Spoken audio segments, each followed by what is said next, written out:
Hello, and welcome to Quills and Chills, the podcast that takes you behind the screams of the latest horror novels and movies. I'm your host, Rick Clifton, and each week we'll journey into the minds of horror writers and filmmakers, those architects of fear, to unravel the threads of dread that keep us turning the pages and sitting out there in the dark. So, what do you say? Are you ready to meet the minds that craft our nightmares? Welcome to Quills and Chills. Hello, and welcome to Quills and Chills, the podcast that takes you behind the screams.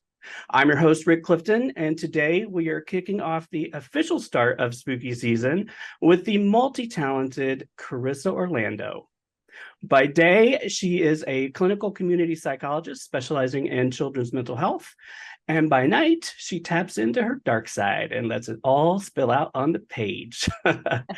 Carissa uniquely combines her deep understanding of the human psyche and her love for horror storytelling, which obviously could not be more evident in her debut novel, The September House. So, welcome to the show, Carissa. Thank you so much for having me. Oh my gosh.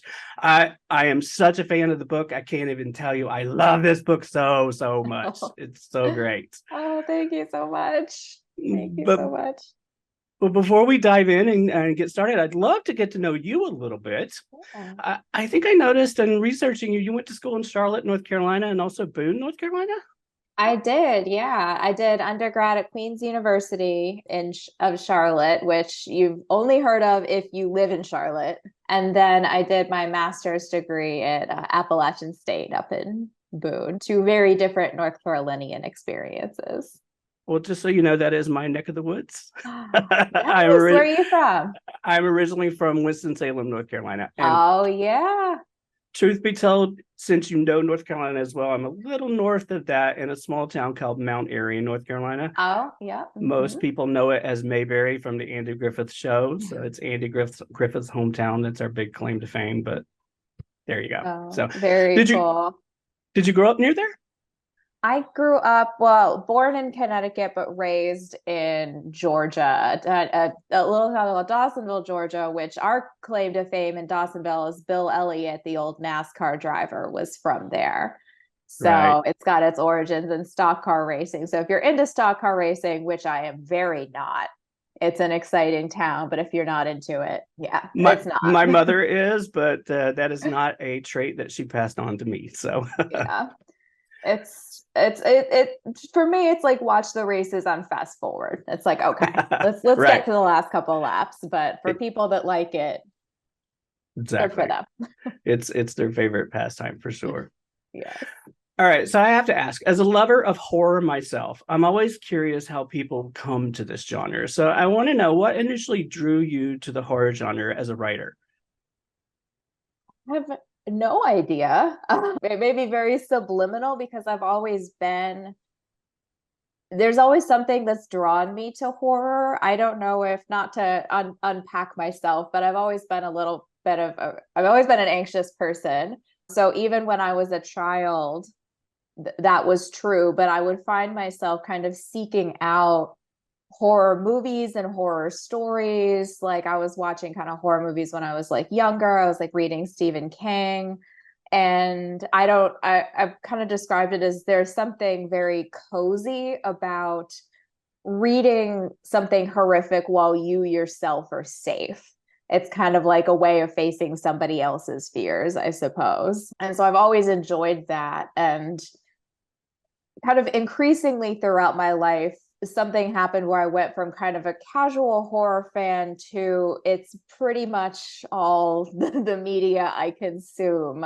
If my spouse can get me to watch a movie that is not horror, I think he's just beside himself with joy because you can see my decor behind me is all very horror. I don't know. It sunk its hooks into me and I went willingly.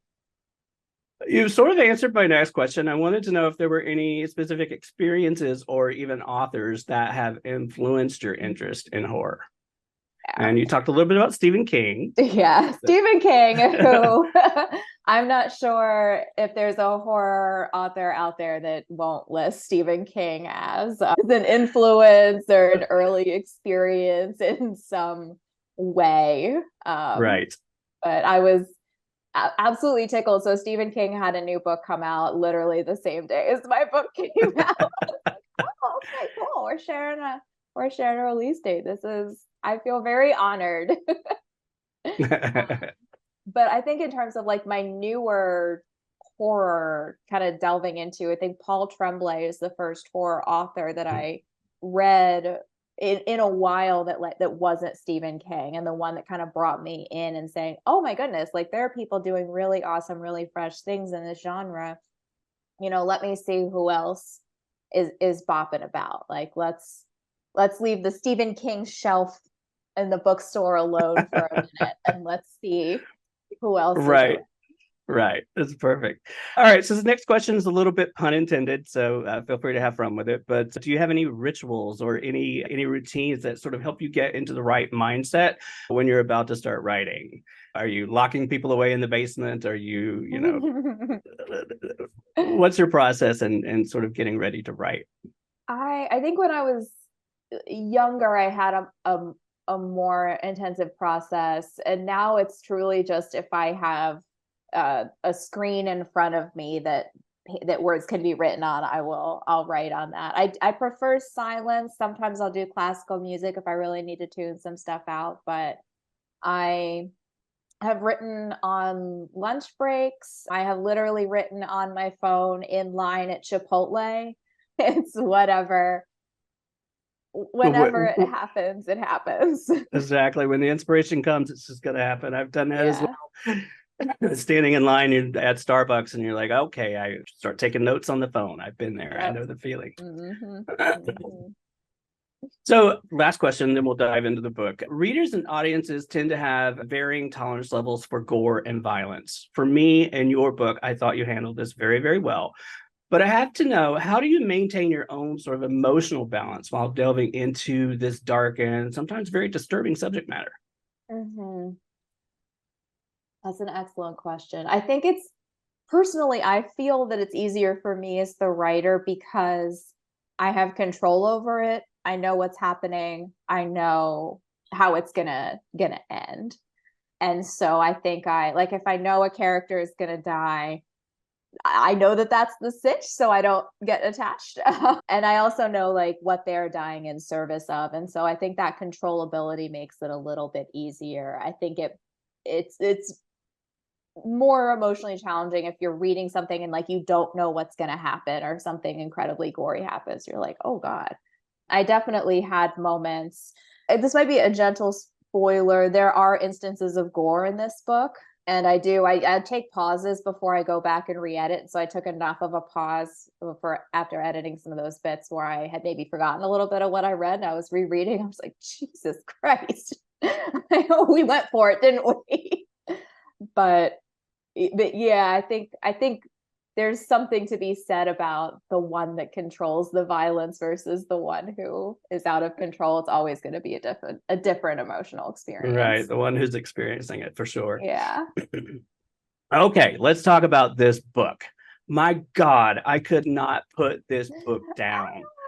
All right. So described as part horror, part psychological thriller, it is a completely unique story and take on a haunted house, right? But more than that, it's also a story about one woman's sort of struggle to keep her family together, to keep her household together at the cost of losing everything for her, including her sanity and maybe even her own life. So I'm wondering if you could just tell us a little bit about what this story and what this book is about. Yeah.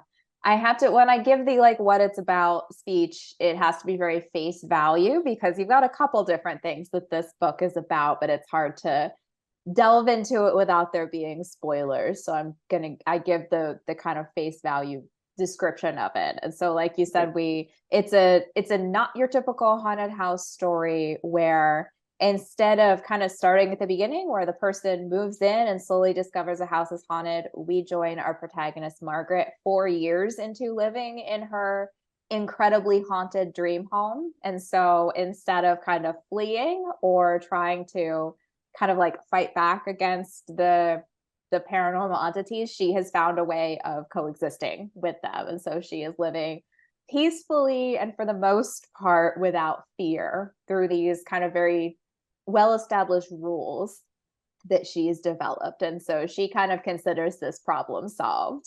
But her spouse, Hal, on the other hand, not as much of a fan of how the situation is going. And so he up and leaves. He's out of there.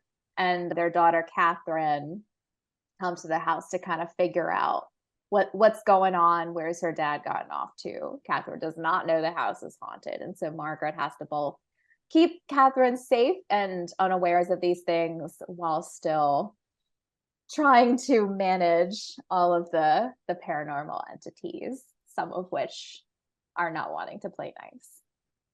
So can you explain the title, or is that a spoiler? Would that be considered a spoiler? It's not a spoiler. So this house kind of has cycles of horror, and everything gets much worse in September. So September is the month where like the walls start bleeding and they're screaming at night and birds start just careening into the side of the house, and even more ghosts show up. And so it's the month where everything is increasingly worse, and then things kind of calm down in October. And so obviously September is the month where Catherine is showing up, so things are just escalating in intensity for both the house and for Margaret.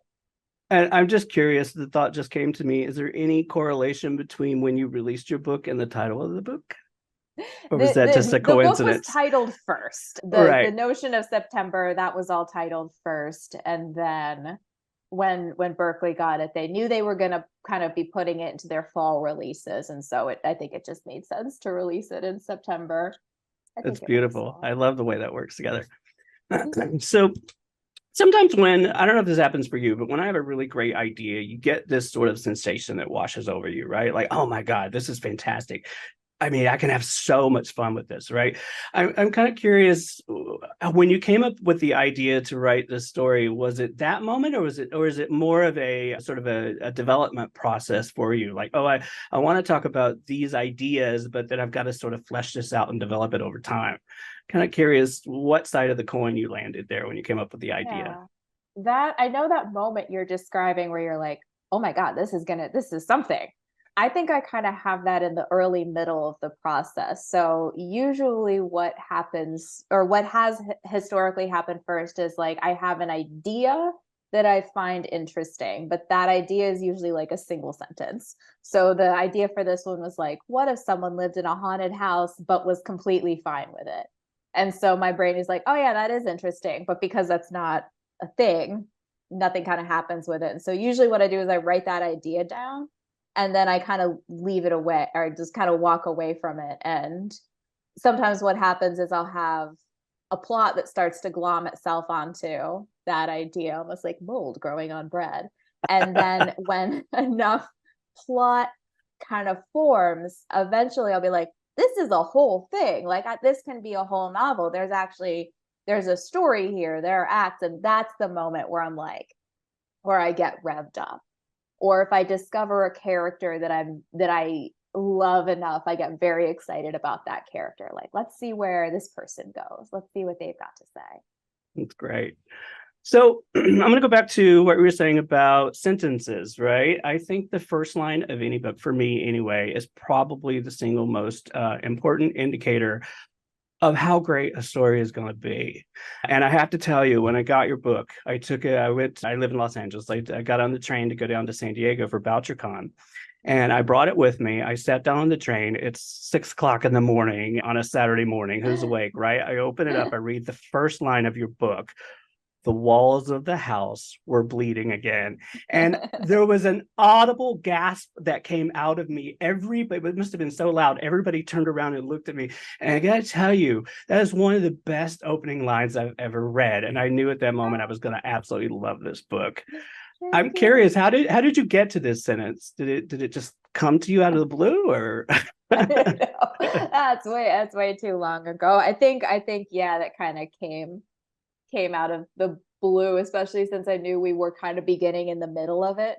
And that's a good kind of middle of it sentence. It's because it's almost boring. The person's kind of bored by like it's September, the walls are bleeding again. Right. My favorite Yeah. word is again.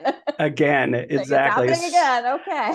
So powerful. And it's exactly what you were talking about earlier about coming into this story much later, whereas a lot of stories come in the beginning. You came in well into this, right? So it's like I said, I was hooked. I was like, I know I'm in. I know I'm good. I'm into the last word of this book. So it was so great. Sorry, I'm going to fanboy through this whole interview. I apologize in advance. No complaints from me. So, as you know, setting plays a crucial role in horror fiction, and this is a haunted house story. Haunted houses tend to often be characters themselves, and they often come with their own gruesome histories.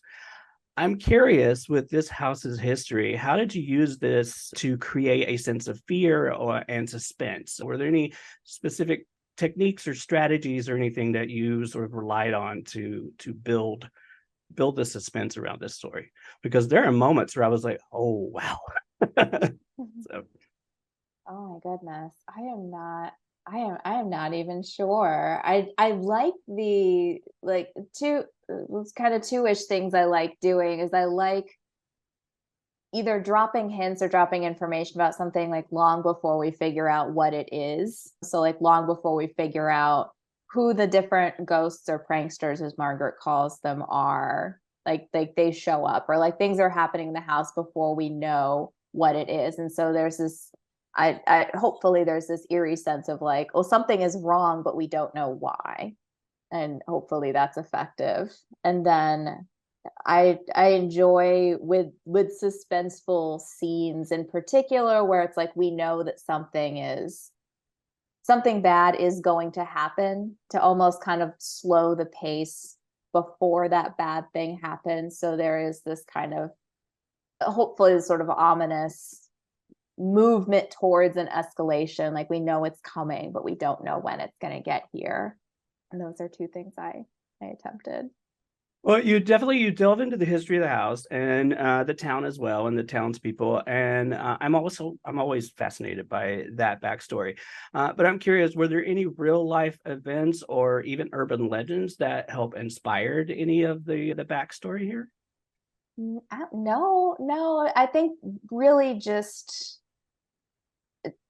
like typical tropes. Because one thing that I'm a big haunted house fan, big horror movie fan, and so I liked kind of tossing as many of those tropes into this house as possible, just to kind of see Margaret not react to them or think that they were completely fine. And so the backstory, I think, is something that tends to be tropey of I don't think this is spoilers, but just like not awesome people who lived in the past who kind of passed along their not awesomeness. I'm reluctant to use the word evil because that's not necessarily what's going on. And that kind of gets passed along to the other people and Bad entities behavior. that live in the house. Yes, bad behavior. Yeah. I like that. So, all right. So I'm really struck by the family dynamic here. I want to talk a little bit about Margaret and her daughter Catherine. I gotta say, when I came into the story, there was a part of me that was almost expecting Margaret to have a much better relationship with Catherine, her daughter, mainly because of the distance that existed between Catherine and her father, Hal. And I was really kind of surprised to see sort of how estranged she was with both parents. And I was wondering if you could just talk about, you explain why in the story, but I was wondering if you could just talk about their relationship a little bit without Yeah. spoilers, obviously. Okay. It's definitely fraught. I love Catherine as a kid.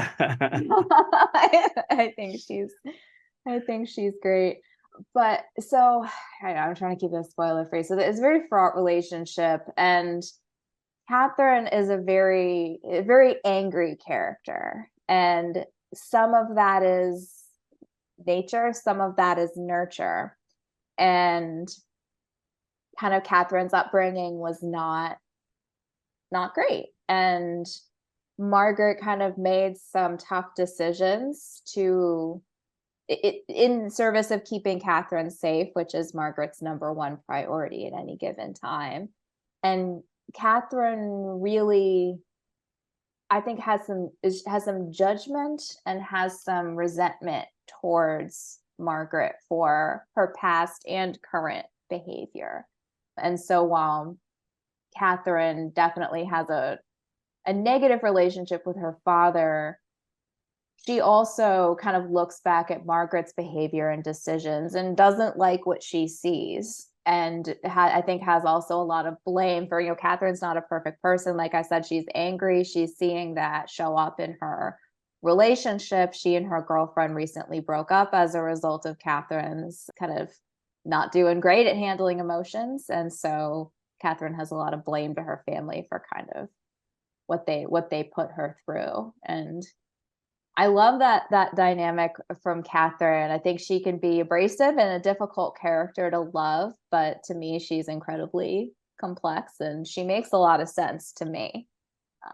She does. She cuts right through it. Pardon the pun. I did not mean to say that, but she does. She cuts right through the BS, right? And she's right in the heart of it. And I agree. She was one of my favorite characters. I mean, I love them all, but she was one of my favorite characters as well.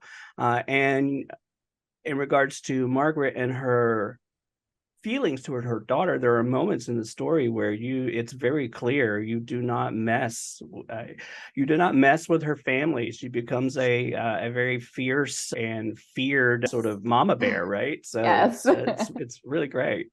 Yes, Margaret will take a lot of crap, but she will not take that particular crap. Yeah, and that is a very clear through line through the entire story. So I loved it. It was great.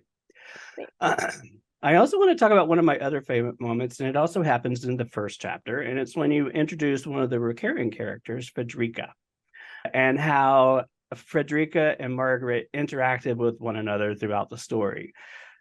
Frederica is such a very interesting and unique and kind of funny personality. And it makes me curious as to if you could talk a little bit about how you approach character development in that regard, especially in horror, and how you sort of dive in and create these funny yet complex yet extremely relatable characters. I enjoy Frederica as well. She's so fun because she's almost like Margaret's rock. Like she's stoic. Mm-hmm. She is kind of she's one of the few places of emotional support for Margaret, especially in the house. I don't believe this is not a spoiler because this is like chapter 1, but Frederica is also one of the paranormal entities. She was murdered like 100 years ago. She has this huge axe wound in her face, and she's just this incredibly kind of stoic, supportive character. She cooks meals, she cleans up, but she also, as the month progresses, becomes increasingly unhelpful. Like she's moving furniture Erratic. around. Yep. She's breaking stuff. You can't find anything. And so I appreciated balancing this strength and this kind of support she has of Margaret with just this utter chaos that she is causing. And at no point, or at least at no point, was I angry or fault her, because a lot of it's outside of her control. But I appreciated that almost like within the same breath, she could be there and be supportive for Margaret while making life so much harder for her. 1000%. It was fantastic. And Margaret trying to be okay with, like, it kept getting in the way sometimes, but she had to sort of remind herself of the reality of the situation, right? Yeah. So it's and since you brought it up, one of the other interesting things that you've done is the flashbacks to all of these paranormal entities in the house, and how we got to see their moments when they're just gonna say it, and I can cut it out if we need to. There are moments of death. Then how you chose to let Margaret sort of view, or the person that passes through this entity, view it from their eyes. Very interesting and unique. I was trying to think. I know I've seen it before, but it's not. I haven't seen it. It's a very interesting point of view. It's curious if you could talk about how you came to that. I'm not gonna remember how I came to it. I think I appreciated it as a device of figuring out, okay, what happened to some of these entities. So Margaret can learn a little bit more about, all right, how did this person come to be deceased here? You know, what how did they end up being this mangled ghost that she now sees in front of her? So it's an interesting way of learning that, and also in the first person. But then it's yet another thing that Margaret has just coped with. She knows that Yep. if I touch one of these, I'm going to relive the moment of their death as if it's happening to me, which is incredibly unpleasant and it makes my nose bleed. So I need to not touch them. Or Right. like if I do touch them, I need to know what's about to happen. Um, Prepared for it. because it's Um, again this contradiction of like this very intense, potentially traumatic thing where you're literally reliving someone's death as if it's happening to you and being like, okay, this is kind of annoying. I don't want to do this. I need to walk around them. right. So I really thought I had this story figured out about halfway through. I was like, oh, I've got it. I know what's happening. I know what's going on. I know what's gonna happen. And then, Carissa, you flipped it on its ear and you twisted it around and you actually literally surprised me. And I got to tell you, that's what has made me one of your biggest fans. So I have to ask, what's next for you now after the September House? Well, I am working on another book right now. It's somewhat early in the process, so I don't want to talk about it too much. I'll hopefully finish up kind of spring of next year, which probably means it will be published the following year. But where you'll Right. expect from me kind of consistently horror. I do enjoy incorporating aspects of mental health or psychology into it. You'll probably see the same kind of dark humor going through things that other people find not funny that I find incredibly funny, things like that. Well, I thought it was great. Can you share any tips or advice for aspiring horror writers that are coming up today that are looking to explore this genre for the first time? Oh, wow. My advice is always very simple, which I shamelessly am stealing from Stephen King's advice, which is just read and write. So read as much as you can. And that's kind of like taking creativity in, and then write as much as you can. I would say, even if it's not horror that you're writing, as much, even if it's just like a silly story or like a parody of something, or just something that like you're writing for a friend, any any exercise in writing is practice. And so write as much as you can and kind of sample broadly with the genre, like see what people are writing and see what you enjoy about what they've written and why you enjoy it. For me, that's like, I'm incredibly hard to scare. And so if a book manages to creep me out, I'll often inquire like, okay, what about that scared me? Like, what did the author do that was effective, to try and learn like, okay, how can we accurately, or how can we convey horror effectively in the written format? So that's my I could not agree with that more. I'm exactly the same way. I've been watching horror movies my entire life. I think I was 12 years old when I saw my first horror movie. I've been reading horror novels probably around the same age. And like you, I am very hard to scare. And when it happens, or when you surprise me, I become very intrigued and sort of understand, like I want to know more, so Mhm. I tend to agree with that. You want to sort of look at the masters, I guess, if you will. And yes, I just called you a master, so take Oh, I'll that. take it. All right. So, lastly, what is your personal philosophy when it comes to writing horror? What do you hope that readers will take away from your work? Hmm. Hmm. From from this from this book specifically, I think it's hard to say it without spoilers. Well, this might be kind of what comes across in a lot of my works. I hope is that I think because I'm in mental health, because I'm in psychology, one of my pet peeves is when mental health issues are treated poorly, or like a misunderstanding is broadly communicated. And I also think that's true with like intimate partner violence or other things like that, where we have a lot of myths that are perpetuated in society and in media broadly. And so I appreciate incorporating those elements so that I can do them justice. And so sometimes I think just what I want to communicate is I just want a reader to think about something differently, or understand that something that maybe that they thought was kind of simple or had a simple solution is substantially more complicated than they initially thought. And so that's what I'd like for people to get out of my books. I mean, horror is an allegory for life in a lot of ways, right? So exactly. Well, the book is The September House. It's out now, so go get your copy today. I will say, please, please, please support your local bookstores. So go into a bookstore and pick it up from there if you can. But like I said, this is a book that you will not put down. So set aside the entire weekend because it is going to take up your life. Hopefully, God willing. Well, Carissa, thank you so much for talking to me today, and we'll see you guys next week. Thank you so much for having me. Thanks for joining me on another episode of Quills and Chills. I hope you enjoyed our deep dive into the mysterious and the haunted. If you're enjoying the show, don't forget to support us by subscribing on your preferred podcast platform and leaving us a rating or review, because your feedback helps keep those chills running down both our spines. And feel free to share the show with your favorite fellow horror enthusiasts. Also, if you guys have any spooky stories, strange encounters, or paranormal experiences of your own, I'd love to hear them.